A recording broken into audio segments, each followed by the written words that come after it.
Okay, so identify yourself, who you are, and where you were born, and your name, and tell me about yourself. Okay.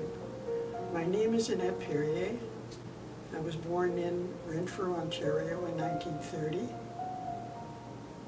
And unfortunately, my mother passed away 3 weeks after I was born, so I never knew her. So my sister, who was the eldest, she more or less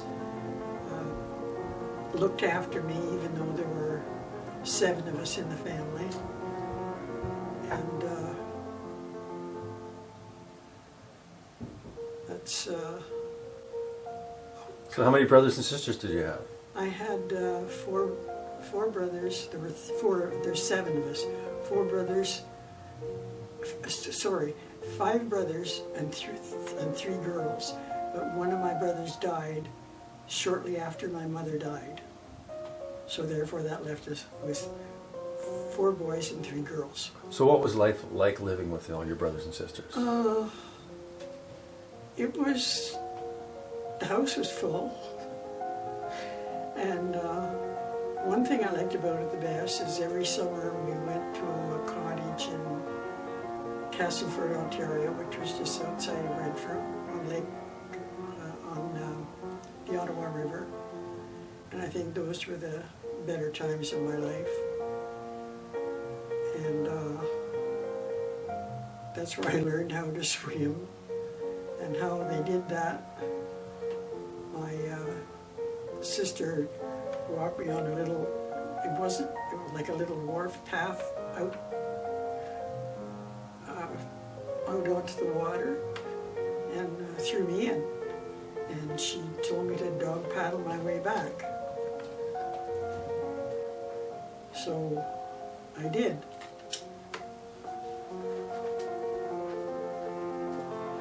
So what was it like growing up in school? What grade did you go to in school?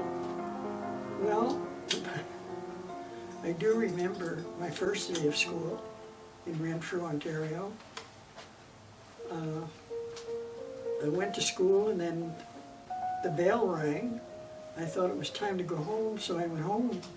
But unfortunately, that was the bell for the recess. So I can't remember if I turned around and went back, but I've never forgotten that. I've always remembered. And what grade was that? That would be, well, I would be about 7 years old. I was thinking like high school. Did you go to high school? Oh yeah. Yeah. So what was high school like? Well, first of all, can I backtrack a little bit? Sure. I went, when we were then we moved to Pembroke, and my parents were French Canadian, and they insisted that I learn how to speak French. So they sent me to a convent in Montebello, Quebec. But before that, I didn't find out until after I was married that when my mother passed away, my father had all these children on his own. My sister was the only one to help. So he phoned my aunt, his sister, in Ottawa and asked her if she would look after me, which she did. So I was brought up French there, but unfortunately, my aunt had just got married, and down the road she got pregnant and she could no longer look after me anymore, so she phoned my dad and asked him to come and get me, so he did. So I went back to Renfrew, and then I forgot how to speak French. So anyway, I went to English schools, and then when I was in grade school, my parents decided I should learn how to speak French again. So they sent me to this school in Montebello, Quebec. So what grade was that then? Pardon me? How old were you? What grade was that then? Grade 6, I believe. Okay, so then you went to public school. Well, I stayed there for 2 years. I could have stayed another year, but I didn't want to. So I came back, and then went to a Catholic school with the Grey Nuns until, and oh, it was, excuse me, it was a bilingual school by the Emily in Pembroke, and that's why I didn't have to go back to the convent. And I stayed there and graduated when I was from grade 12. Well, I was talking to the, one of the sisters told me that I would be a good teacher, or a great teacher, so she told me if, she suggested that I go to Teachers College, and I came home, and then she said I could be getting experience if I went out and go to the smaller villages around Pembroke to teach school in September, and then eventually go back to teachers' school, teachers' college.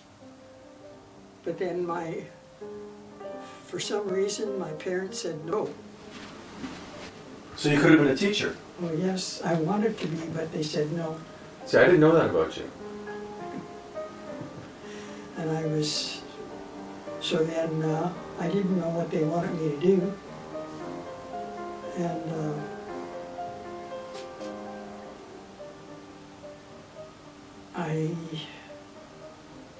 I wanted to do something, and no matter what I suggested, it was no. So I decided I was going to leave home and try things out on my own. And in the meantime, one weekend, two of my girlfriends from school, we decided to go up to Petawawa and go bowling. And we had a good time, and that's where I met your father. Your husband. My first husband, Ivan Reagan. Am I doing this right? Yeah. And then we came back, and believe it or not, at 18 years, no, I guess I'd be about 17 years old, going on 18, really almost 17 and a half. And I wasn't allowed out to have friends over, and they wouldn't allow me to go out. So I just stayed and studied. You know, I was first in my classes all the time because I had nothing else to do but study. And anyway, when the time came, when I turned 18, by that time, I hate to say this, but I was sneaking out to see Ivan, my first husband. And I decided I just had to get away. So I told my father I was leaving, and he pretended to have a heart attack, but I stood there my grounds. And I had some money in the Caisse Populaire, which is the French-Canadian bank. And I told him I wanted my money and that I was leaving.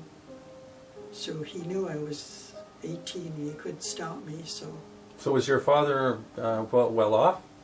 Yes, pretty well. He had a business of his own, Credit Protection Bureau. He had me working there every summer, and $5 a month. But I was always, besides that, I was the organist at the church, and I was paid $1 to play and $1 to sing every Mass. So you got married. So where'd you get married? I left, oh yeah, okay, so then my father, should I say this? I wanted to get married at home, and Ivan was not Catholic, I was. He said that he agreed to get married, like, you know, get married in the Catholic Church. But apparently when we tried, I guess my father got a hold of the bishop, and the bishop wouldn't allow me to get married.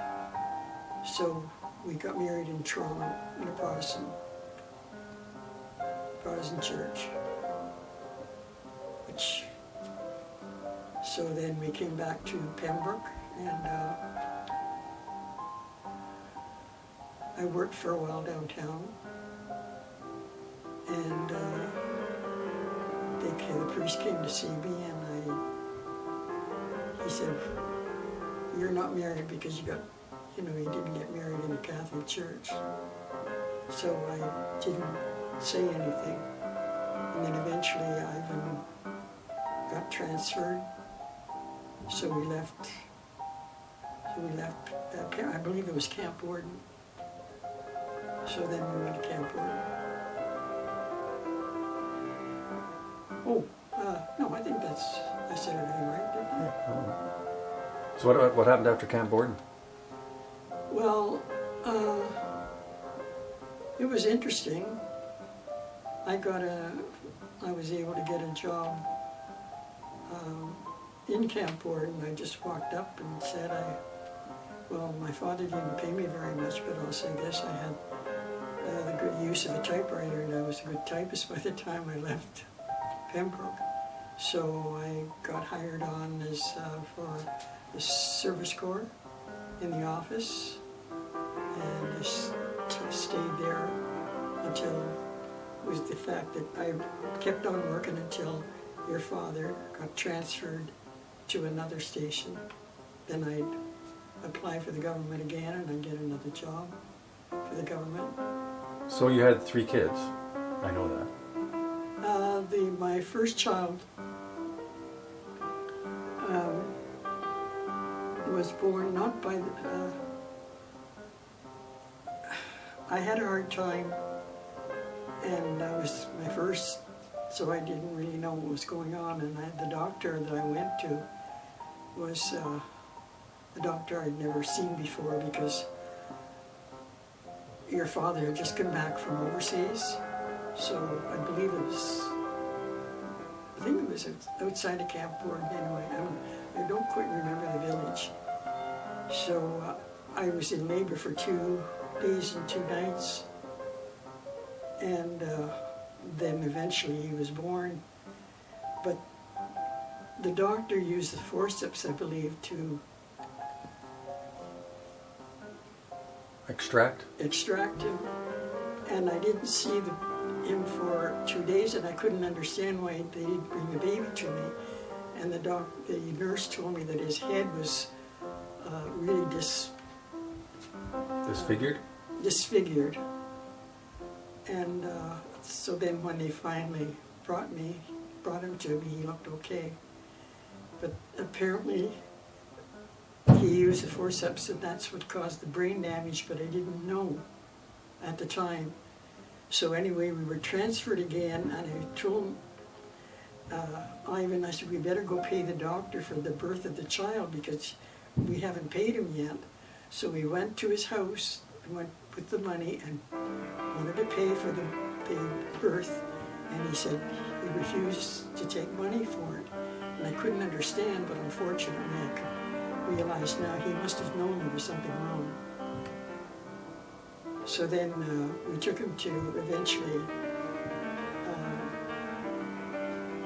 we took him to another doctor, and they said he'd never walk, he'd never do this or never do that, but I taught him to walk.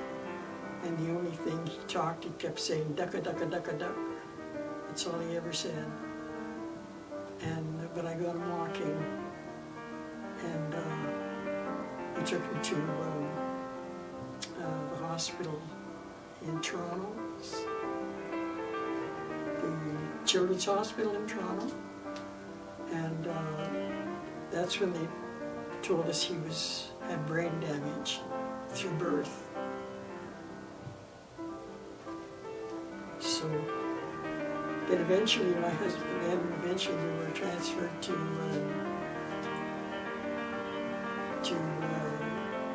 Germany. All right? Yes. And Ivan went over first, and I went over with Larry. And we got PMQs, permanent married quarters, and we were there for about a year. Then I got pregnant during that time, and my daughter Joanne was born. So she was only a few months old, but just shortly after she was born, we got permission to go to the St.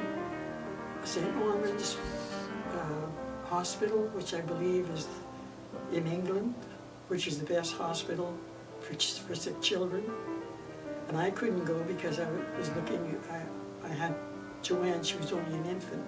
So Ivan, your father, took Larry with him, and they told him that he would never ever get well because he had such terrible brain damage.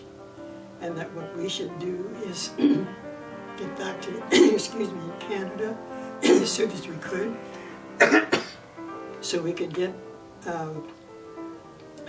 him in a hospital where he would get the care that he deserved. And the fact that I was going to raise my daughter, that it would be easier for her, for this way, that he'd be put in a hospital here in Canada so Joanne wouldn't take over Larry's bad habits. So that's what we did. So you came back on a ship back to Canada? Yes. And we were supposed to, but I didn't hear anything. And we waited and waited, so I got upset one day and I told, I said, I want to go into headquarters and just go down and ask the officer how come, you know, we're not hearing anything.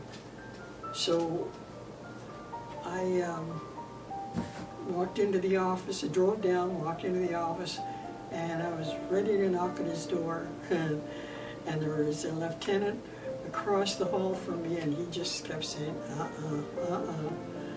and I said, well, I have to see the colonel, and he said, you come through me. So I told him what my problem was. So I got in and I had the appointment with him, and in no time they got us on a ship to come home as soon as we could. So when we got home, I can't remember where we got transferred, but we asked for a transfer to Calgary, Alberta, because that was the only place where they had a hospital that would be equipped, that would be able to look after Larry. So that's how we got out to Calgary. So then, well, I had Joanne by that time with me too. So she was born in Germany? Yes. So then we transferred to Edmonton. I worked there, and then he asked for a transfer to go out. That's Calgary, Edmonton. We stayed in Edmonton for a couple of years. Then he asked for a transfer to go to Calgary, to Victoria, BC. And that's when I got pregnant with Dave, my son. So Dave, we were born in Victoria, BC. And I didn't work there because there was no work at all. It's a sort of a lumber camp. And then we asked for a transfer. Oh yeah, your father got out of the service, that's right, for a while, and he owned a service station, a garage. And we bought a house up there, and we stayed out there for quite a while. And then he wanted to come back he wanted to get back into the Army. So that's when we got a transfer back to Petawawa. And he joined the parachute jumpers. I can't, for the life of me, I can't think of it right now. Paratroops. So he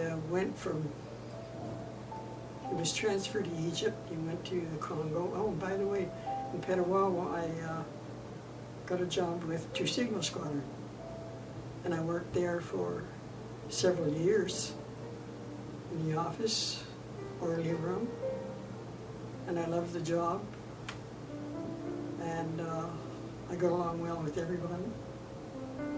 And then he came back from the Congo, I believe it was, and then we got a transfer at Kingston, and I'm still here.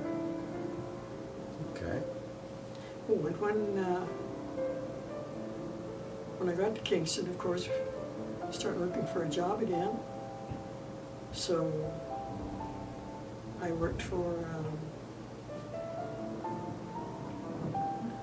I ended up at Queen's University eventually. I ended up, my last job there was at I was assistant for the Etherington Arts, Agnes Etherington, Agnes Etherington Arts Center. Arts Center. Yeah. And that was when you grew up here in Kingston. By that time, Joanne was grown up. So you got divorced? Oh yes. Things didn't go very well. So you met someone else? No, not at the time. Well, I mean, after you got divorced, you met someone else later in life? I didn't mention when I was going to high school, when we were in grade 12 in Pembroke, there were 4 of us in school, 3 girls and 1 boy. And the boy that was there was Ed Parkman was his name, and he was sort of my boyfriend when I was a teenager. And then of course I met Ivan after that, and I married Ivan. And then after things didn't go very well, I managed to get a divorce from Ivan. And then I phoned somebody in Pembroke, and they told me just asked how things were. And he said, "Did you know that Ed's wife had died?" So that's how come I contacted Ed again. He gave me his phone number, and I contacted him, and then I married him. So how long was that marriage? Well, he died a few years ago.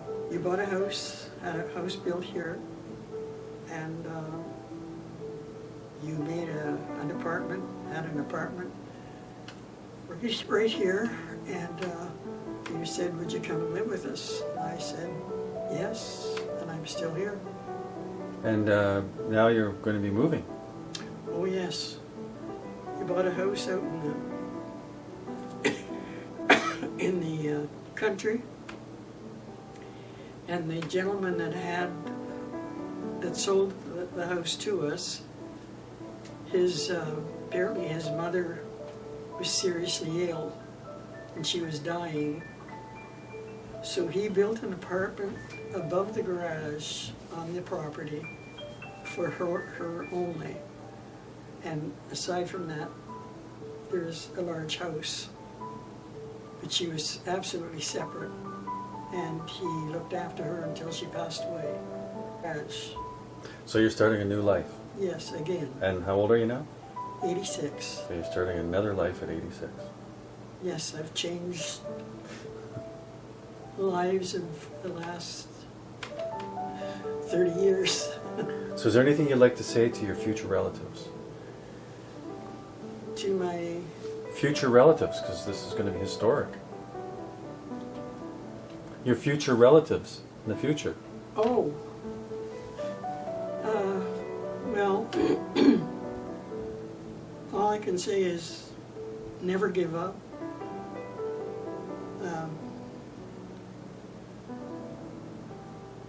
Life is life, and you have to take what you get. If it's not your fault, I mean, if things happen, you just have to find the best way out of it without hurting anybody. And oh yes, I go by the rule, do to others that you would do unto yourself. Or the other way, do not do to others that you would not them do to you. Works both ways. And I live by that rule.